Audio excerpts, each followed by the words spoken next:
صلى على النبي يا حبايب قلبي. عاملين ايه؟ وحشتوني. معاكم ماما زوزو. الله عليكي يا ماما زوزو، ايه الجمال ده يا ماما زوزو، ايه الحلاوه دي؟ الله على الجمال. الكروسون بعد ما سويناه. بصوا عامله لكم كرواسون يا حبايب قلبي. ماشي، بعد ما طلع من التسويه طريقته سهله. بصي جميل ازاي. بصوا بتحشيه طبعا زي ما ماما زوزو بتحشيه. اي حاجه، اي حاجه. بصوا شوكولاته، اي حاجه. بصوا هش ازاي، اي حاجه. وطريقته سهله وبسيطه. بصي جميل. بصي الجمال. بصي. الله على الجمال. بصي الجمال. بصي حاجه جميله قوي. وبصوا التسويه من تحت. بصي التسويه وجميله ازاي. شوكولاته، جبنه، اي بتحشيه حاجه. جبنه، شوكولاته، نوتيلا، اللي حاجه موجود انت عايزاها يا عندكم، حبيبتي، اللي موجود عندكم، وكل حاجه على قد ايديكي. مفيش حاجه صعبه، يعني مفيش حاجه صعبه خالص. جميله. بصي ده العيش الافرنجي. بصي جميل ازاي. بصوا بصوا حبايبك بقى يمسكوه كده. بصي جميل ازاي. بصوا الجمال، يعني حاجات بسيطه، يعني ما فيهاش حاجه. بصوا صغنونه كده على قد ايد البيبه.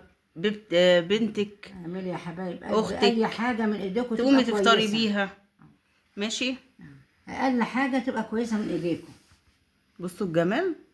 الطريقه يا حبايب قلبي هتلاقوها في صندوق الوصف، وطريقتها سهله ومقاديرها بسيطه. نص كيلو دقيق، وهنكملها لكم في صندوق الوصف. بصوا الجمال، حاجه خفيفه للاولاد. اللهم صل على حلوة. النبي يا ماما زوزو، ربنا يحسن ما بين ايديك. حلوه وجميله. بصي الجمال. واقل حاجه للعيال. الله على الحلاوه والحلويات والشوكولاتات. الله عليك يا ماما زوزو. بصوا الجمال. بصوا والله جميل وهش. بصوا الجمال، يتاكل اكل كده.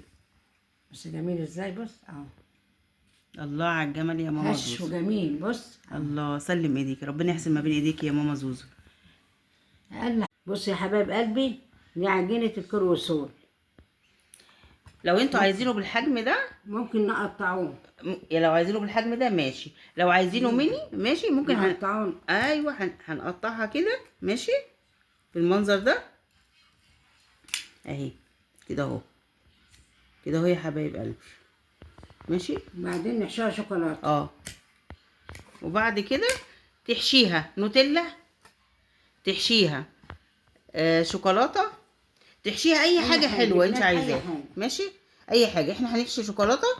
ماشي، اي مكسرات عندك، اي جبنات، اي جبن، اي حاجه يا حبايب قلبي. بصي اهو، شايفه الجمال اهي. دي حاجه خفيفه لولادك وبسيطه جميله، يعني ماشي. مش مكلفه يعني. هتلفي اللي انت عايزاه. هتحطي جبن، هتحطي شوكولاته، هتحطي نوتيلا، موجود عندك حطيه. اي حاجه حلوه انت عايزاها هتعملي. اي حاجه عندك حطيها، ما فيش يعني. طريقه سهله خالص وبسيطه. بصوا الجمال. الله يا ماما زوزو، الله يا ماما زوزو، الله يا ماما زوزو على الجمال. يعني اي حاجه عندكم بسيطه هتحطوها. هنحط لكم المقادير في صندوق الوصف عشان برضو يبقى سهل عليكم. الله يحسن ما بين ايديك يا ماما زوزو. حته شوكولاته للفطار. الفطار اي حاجه. بنوتك الصغنونه كده تمسك كده حاجه في ايديها وتاكل حاجه سريعه وبسيطه وسهله. الاطفال كلهم بيحبوا الشوكولاتات، النوتيلا، الحاجه الحلوه. جميل. نروحوا بقى يا ماما زوزو نكملوه. ماشي، ونوريه لهم بعد التسويه ان شاء الله.